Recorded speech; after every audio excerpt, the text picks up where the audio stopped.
And welcome to Ag Talking Raw, where I talk raw about agriculture and other things that are on my mind. Successful farming. Yeah, so how are we going to be successful in farming this year?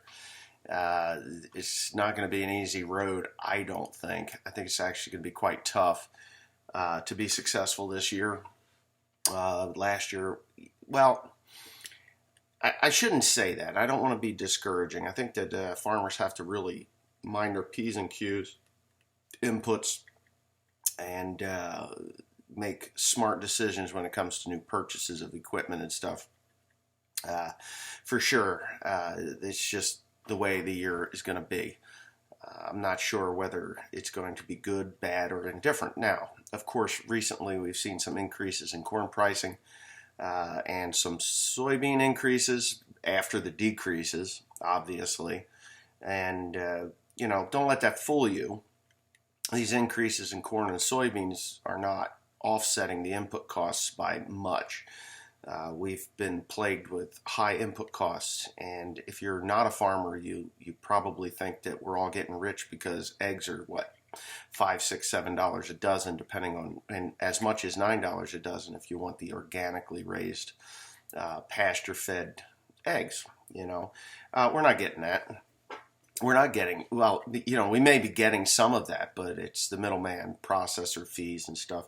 If you go to the old egg auctions, like up here in Hackettstown, New Jersey, you'll see that, we're not getting much for the eggs, and,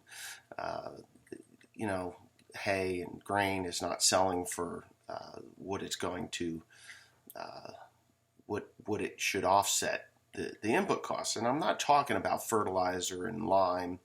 I'm talking about diesel fuel, parts, increased cost of living.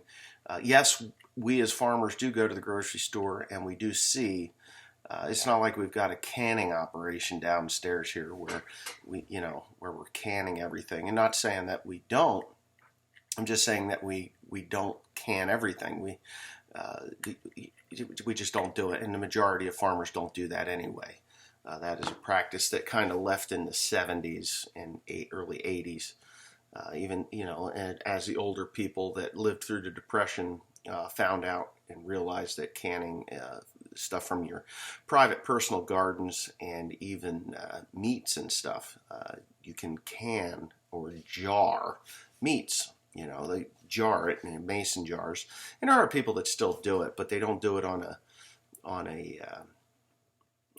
a scale that is. They don't do it on a scale that is going to sustain a living. Sustain them throughout the year. So when people go to the grocery store and they bitch and they whine and they cry that the farmers are getting rich on these products, well, we're not getting rich on those products.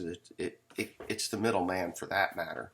And when you do go to, say, a farm stand and you bitch and you moan and you whine and you cry that you're getting the freshest and most highest quality products that you can get from that farm stand because it's grown right there locally, or within a few miles of that stand, and you're literally complaining about it. Why are you there in the first place?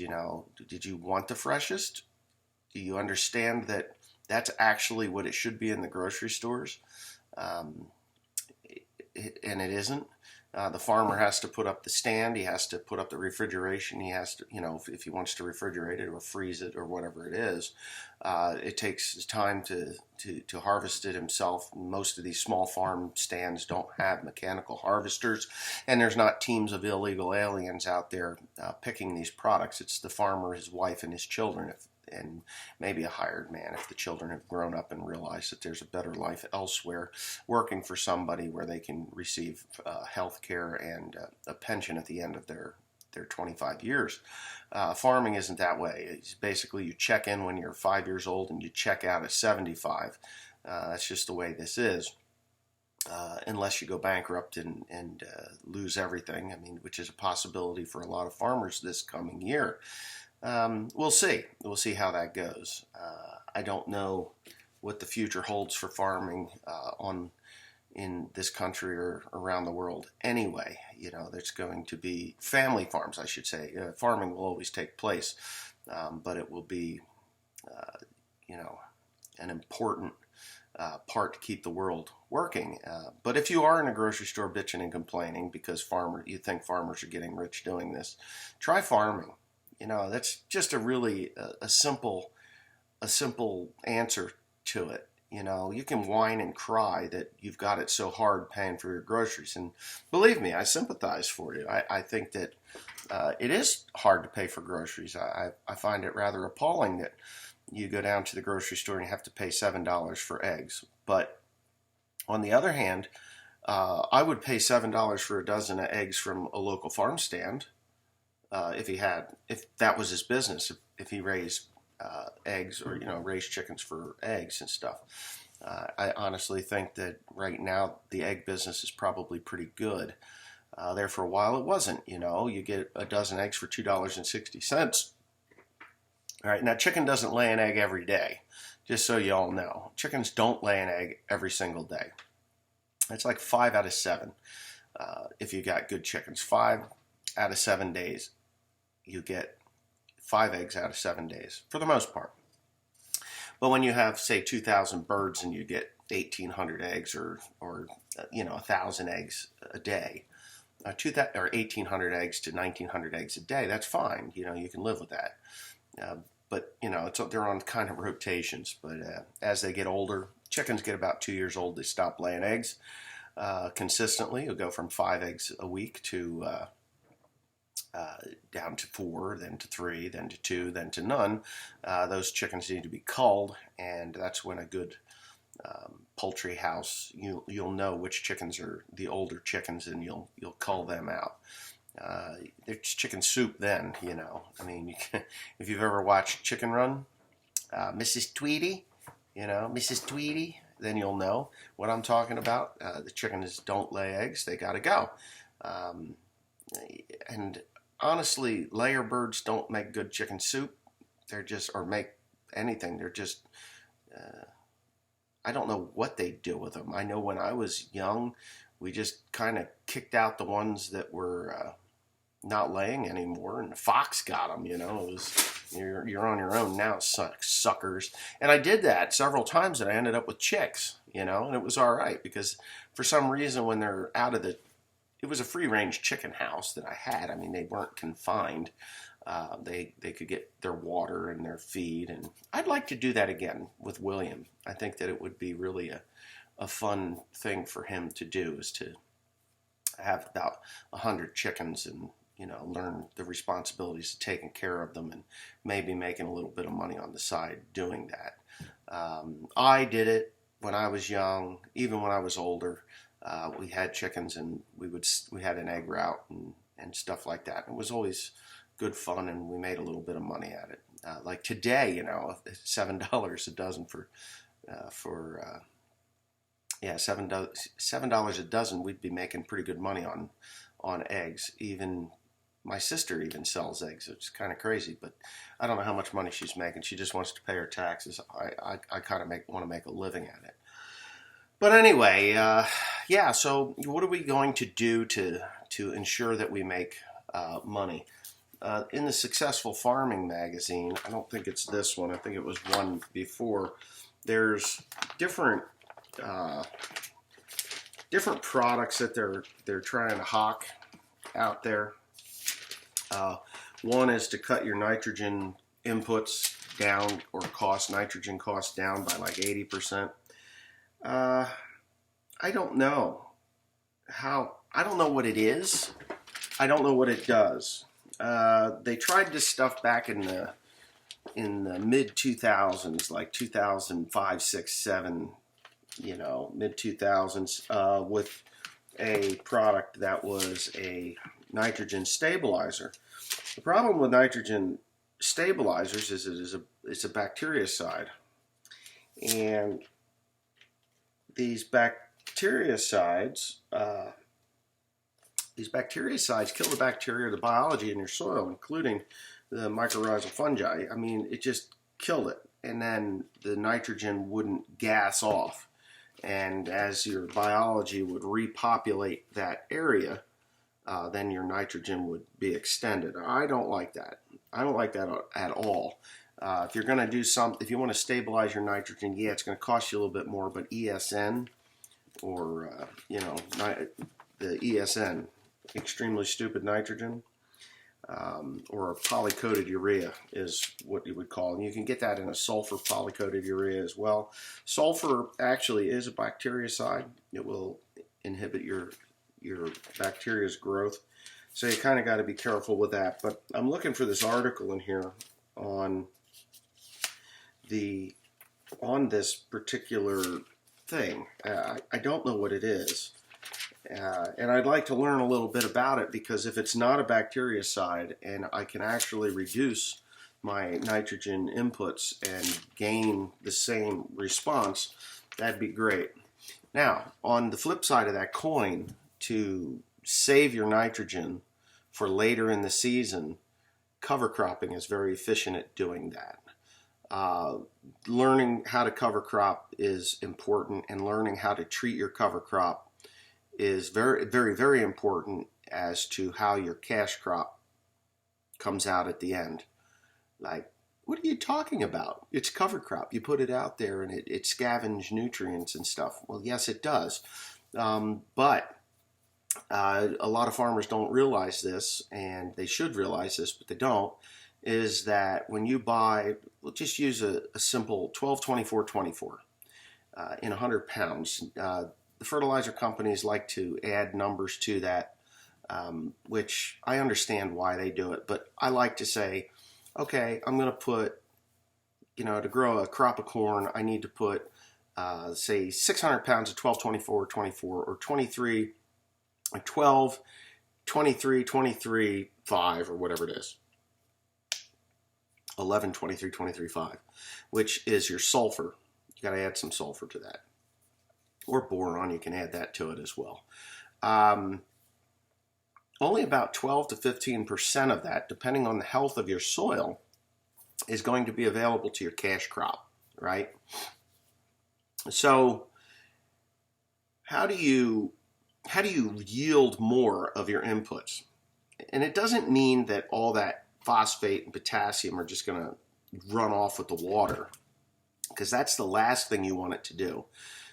You don't want to have a gully washer and then boom, shit, my phosphate and my, potash will stick, but phosphate will run. And nitrogen definitely runs. So you got to be wise as to what type of nitrogen you use in those blends. I like to use ammonium sulfate. Therefore, you get your sulfur with that, and it doesn't come out to 12-24-24, but it I want to say it's like a 10 or an 11, 22, 5, 20, whatever, with the sulfur that you need. And I'm talking with my hands, so just kind of bear with me here. So if it takes 600 pounds of that 12-24-24, I'll just use those numbers, 600 pounds of 12-24-24, and you expect you're going to get 15% of that, well, you're kind of wrong for two reasons. Reason one is when you put that 12-24-24 out there, there's a lot of chlorine in your potash. Chlorine, like bleach, chlorine, as you know, is a bactericide, right? So you really, and it will kill the bacteria in your soil, thus reducing the availability of the phosphate and the potassium. If you're going to do those sorts of mixes, if you've plowed your ground and done all this stuff, apply your, where are you headed? 7 o'clock, time to do morning prayer. So if you're going to be doing those blends, get it out early, let that chlorine gasify. If you're going to be working the ground, whether you're chisel plowing or just running your disc harrow or whatever you're doing, to prepare your seed beds, or even just a vertical tillage machine over, say, soybean stubble or whatever, high-speed discs, one-pass deals. Get that chlorine to gas off, put it out a little bit early, thus limiting the amount of destruction to your soil's biology. Disking, chisel plowing is going to destroy the biology to an extent anyway, because you're disturbing the root masses from the herbivore's crop. Vertical tillage is probably the least destructive, depending on how deep you go. I mean, I've seen guys go 4 inches deep with a vertical tillage machine, and the tine bars, behind, like on my Great Plains vertical tillage machine, it will stir up 2 to 3 inches of that soil, which aerates it, which causes the biology to explode, and explode meaning just eat everything organic in the soil. Now, cutting 1.5 inches to 2 inches deep, just the very tippy top of it, doesn't rip out the root masses of the, say, corn stubble or even soybean stubble. You kind of want to leave those intact, because that's what builds your organic matter, and your mycorrhizal fungi and everything else around that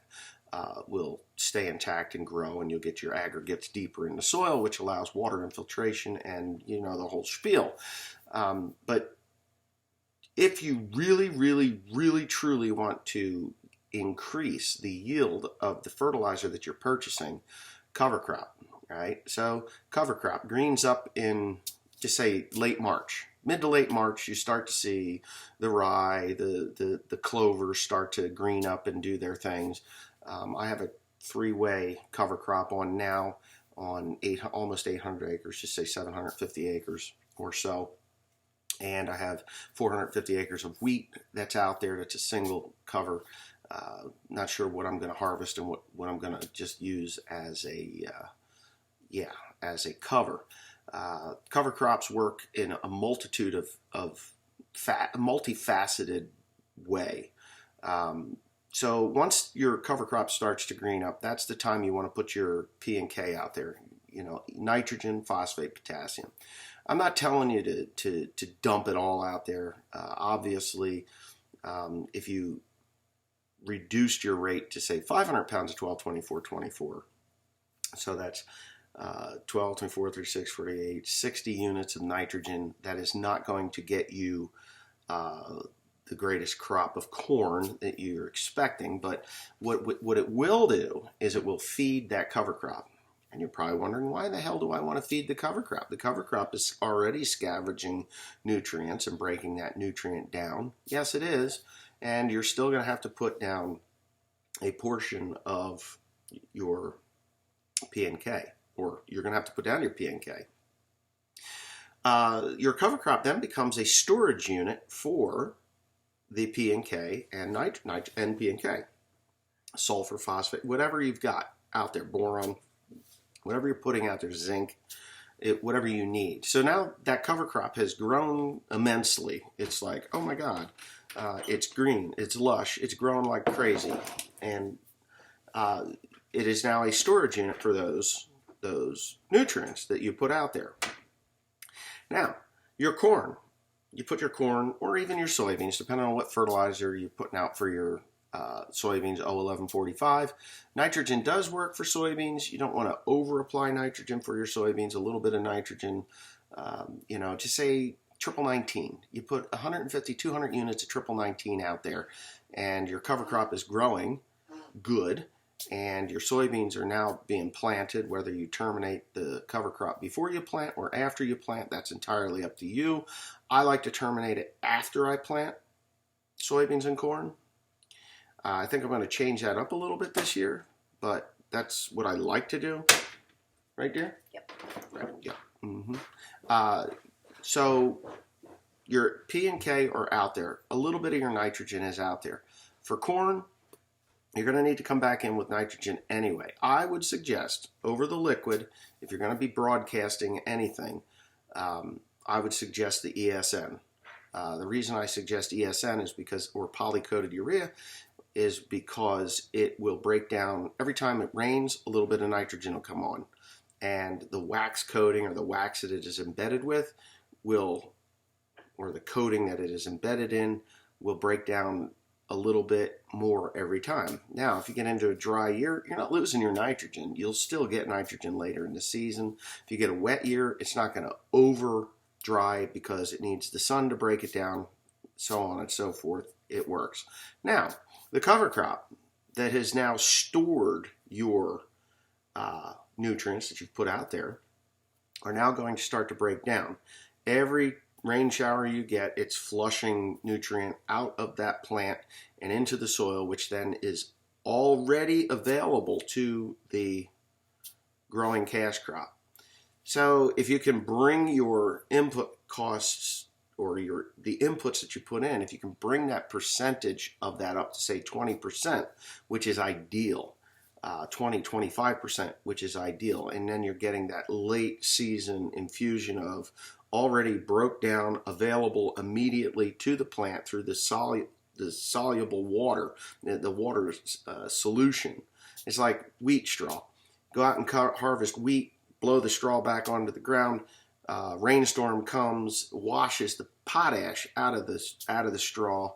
In a 1-inch rain, you're going to get about 80 units of potash out of that straw. Believe it or not, those are the studies that I've seen, and I've actually experienced some of that in double crop soybeans. Worked out really good. But anyway, it's neither here nor there. So there's that.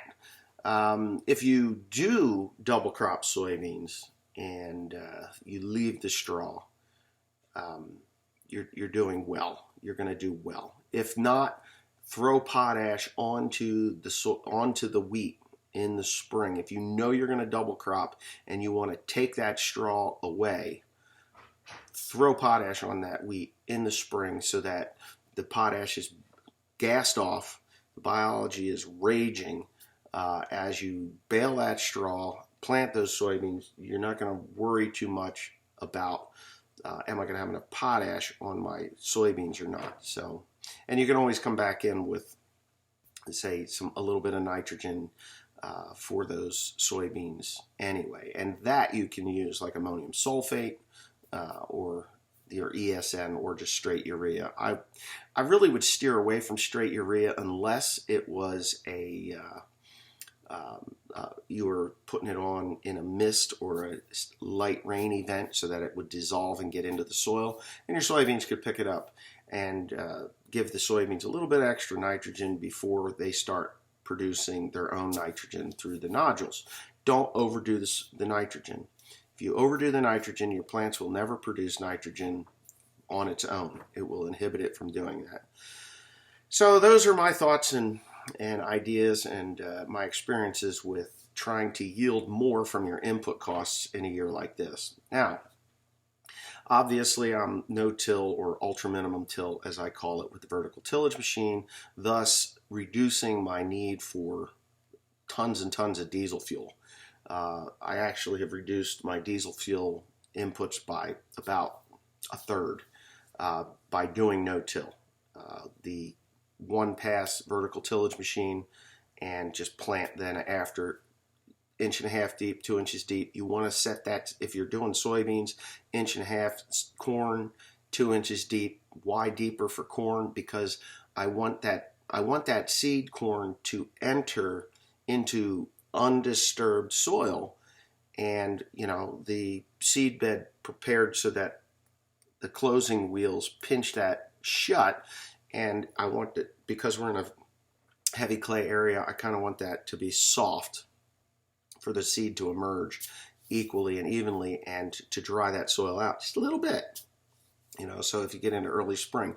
Now, because I do cover crops, you're not even going to see really any major disturbance in that soil, because the cover crop, the root masses of the cover crop are going to hold that soil from being stirred up, and you're not going to see like dirt. You're going to see cover crop, flattened out cover crop, and you'll see these little wavy kind of spaces that are 3.5 inches apart.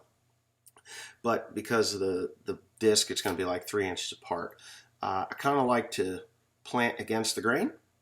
So if my wife runs a vertical tillage machine, she'll run it from the left to the right, and there'll be a lot of short rows. I will run that across the plant that across ways, and that will help to finish smashing down the cover crop and terminating it, and making that seed bed a little bit more.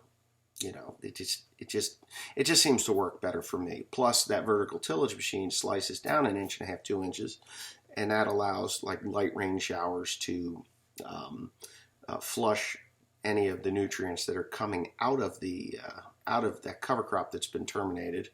We terminate it with glyphosate, obviously, because I don't have a roller crimper, but we terminate it with glyphosate, and then as it starts to decay. Now, the secondary mode of a cover crop is if you do enter into a dry spell, that cover crop is laying over the top, and that is keeping the soil cool, and it is keeping the sun from hitting it. It also, when you do get a rain event, whether it's a heavy rain event or a mild rain event, it keeps those raindrops from smashing the ground. Surface compaction is real. They call it crusting.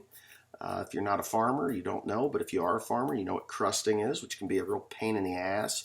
You may have to go and roll over the damn thing with a roller harrow to break the crust up to bring soybeans up, or you'll see corn that is accordioned or hooked over because it can't emerge because of crusting.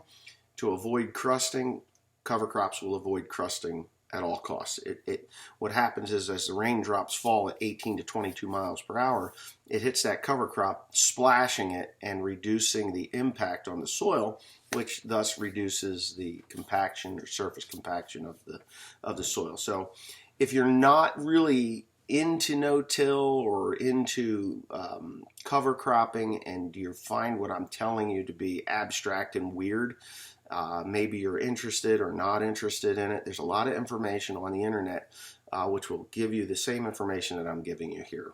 I'm regurgitating some, but I've practiced all of this. So these practices work. They do work.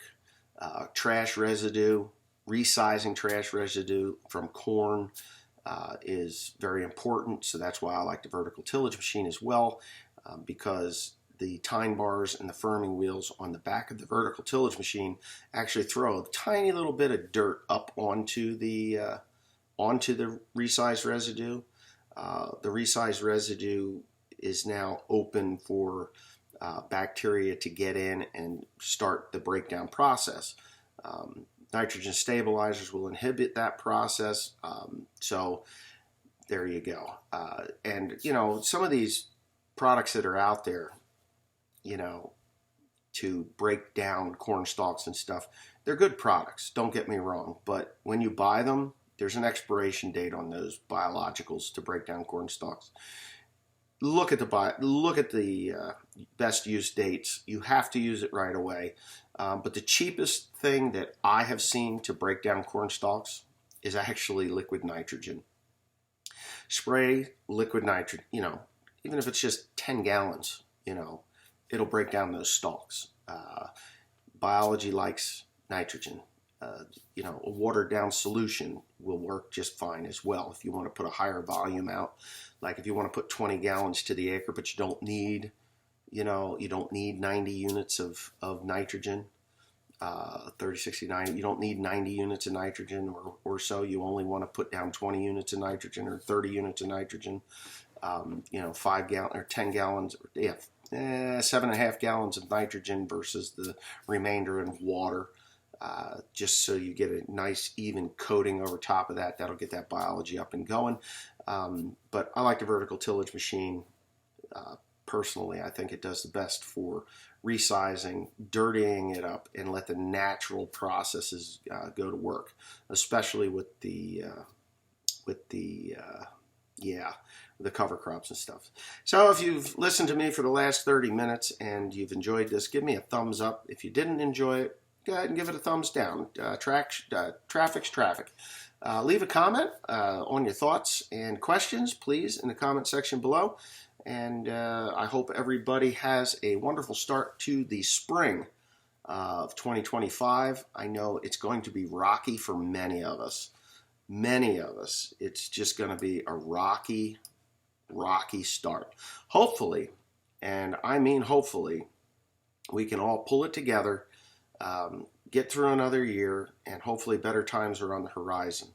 I really hope and pray that the person that we voted for that is now in office down in Washington does half the things he wants to do, and more than half. I hope he does everything he wants to do. And hopefully our new Secretary of Agriculture gets her act together and does wonderful things for farmers and ranchers alike, even backyard enthusiasts that have 50 chickens that want to sell a few eggs along the side of the road.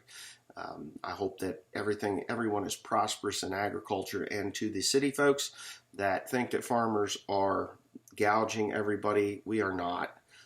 We just want to make a living. We want to put our kids through school. We want to put a roof over our head, and we would like to buy some new equipment from time to time and do the best that we can so that everybody is prosperous and well fed with healthy food, not this crap that you buy in the store that has more ingredients other than corn, wheat, soybeans, pork, chicken, or beef.